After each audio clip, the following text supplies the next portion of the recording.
আসসালামু আলাইকুম রহমতুল্লাহ। আজকে আমরা চলে যাচ্ছি সুন্দরী হিমালয় পর্বতের চমৎকার দেশ নেপালে। নেপালে আজকে আমরা যাওয়ার সময় আমাদের টোটাল আজকের এক্সপিরিয়েন্সটা আপনাদের সাথে শেয়ার করব।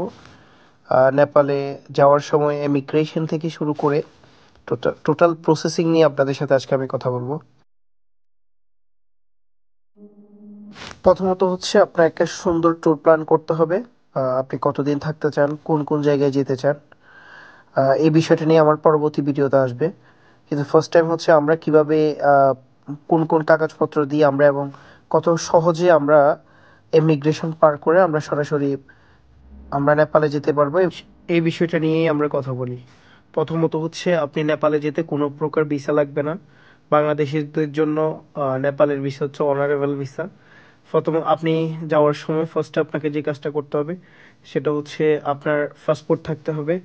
আপনার পাসপোর্ট প্লাস আপনার প্লাস কিছু ডকুমেন্ট লাগবে, এগুলো হলে আপনি নেপালে যে কোনো সময় ঘুরতে পারবেন।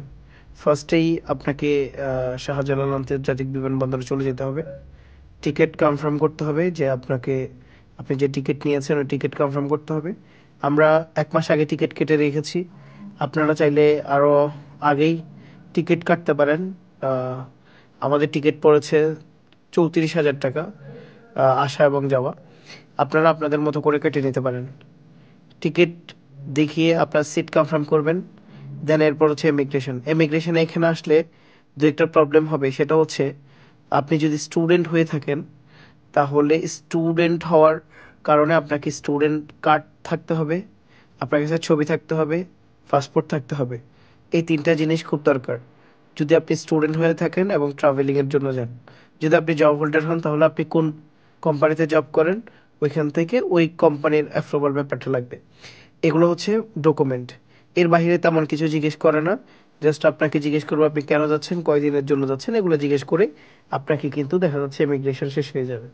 ইমিগ্রেশন শেষ হওয়ার পর আমরা সরাসরি চলে যাব কোথায়, বিএফি ইয়ে দিয়ে আমরা সরাসরি প্লেনে চলে যাব।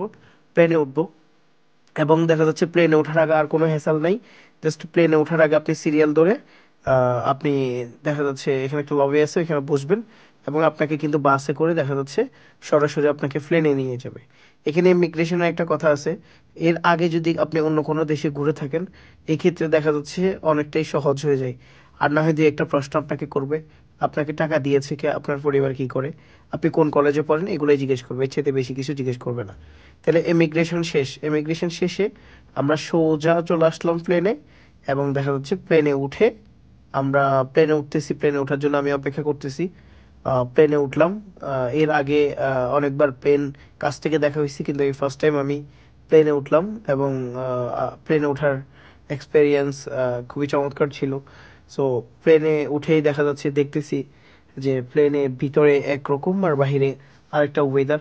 সব কিছু মিলিয়ে ফার্স্ট যেহেতু ফ্লাইট ছিল এবং আমার এক্সপেরিয়েন্স গুড, কিন্তু এক্সপেরিয়েন্স গুড হলেও আজকে হিউজ পরিমাণ যাত্রী ছিল, তাই সিরিয়াল ধরে উঠতে অনেকটাই কষ্ট হয়েছে এবং আলহামদুলিল্লাহ উঠে বসলাম। আমি উইন্ডো সিট পাইছি, এটা তার একটু ভালো লাগা لا কাজ إله করতেছে। إلا أنت سبحانك إني كنت من الظالمين لا إله إلا أنت سبحانك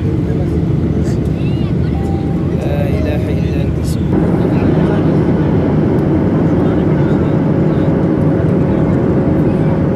ওঠার এক্সপিরিয়েন্সটা যদি বলি, উঠছি বেশ ভালোই লাগছে, একটু ভয় লাগছে, ঝাঁকুনি ছিল। এরপরে খাবার চলে আসে, খাবারটা কেমন ছিল একটু দেখ। একটা ডিমের পুডিং ছিল, স্যান্ডউইচ ছিল আর একটা কোল্ড ড্রিঙ্কস ছিল। বাংলাদেশ বিমানের স্যান্ডউইচ নাস্তা আর কি। আকিব ভাই বলো তো কেমন হয়েছে? তুমি মানে 10-এ কত দিবা? 10-এ কত দিবা তুমি? 4 কি চা 10 আমি তো একও দিব না। 4 দিলে মানে এত ঠান্ডা মানে আরও দেখা যাচ্ছে মানে কোনো মানে স্যান্ডউইচ খাচ্ছে না কি খাচ্ছে বুঝতেছি না। স্যান্ডউইচটা কেমন জানি বালি বালি, হ্যাঁ বালি টাইপের লাগছে।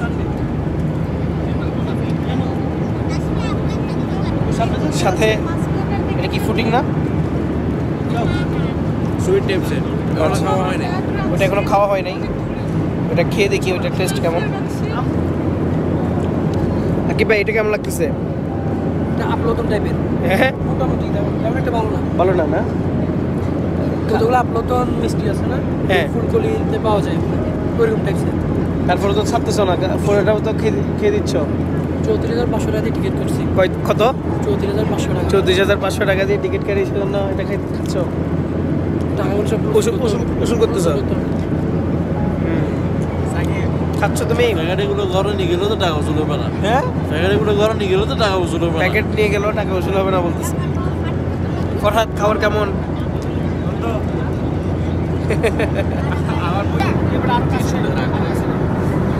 কেমন টিস্যু এটা?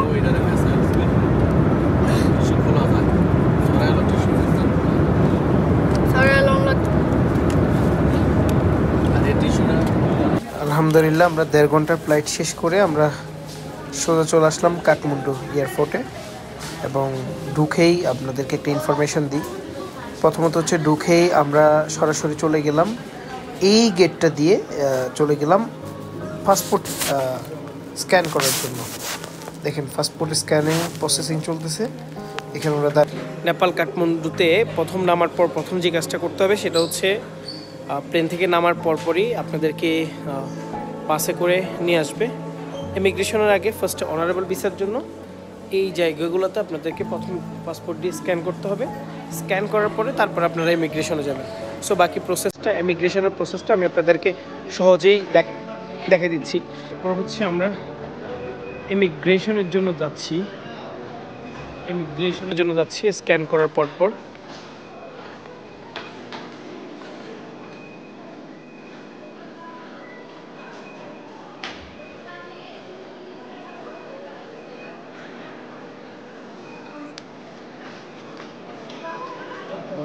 একদম 1 মিনিটের মধ্যেই ইমিগ্রেশনটা শেষ হলো এবং আমি লাগেজ নিতে যাচ্ছি এবং আমার পার্টনাররা হচ্ছে এখনও আসে নাই।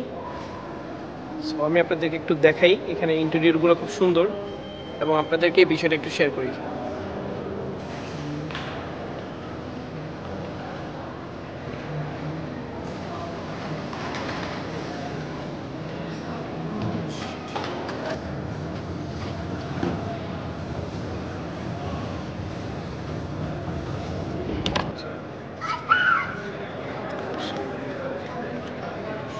ইমিগ্রেশন শেষে লাগেজ নেওয়ার পরে আমি এটিএম বুথ থেকে টাকা নিয়ে নিই এবং এই গেট দিয়ে বের হয়ে যাই গেট থেকে। এবং আপনারা বের হওয়ার পর যে কাজটা করবেন, বের হয়ে সাথে সাথে ট্যাক্সি নিয়ে নেবেন না, একটু দামাদামি করবেন, তারপর সোজা তারপর। Thank you very much.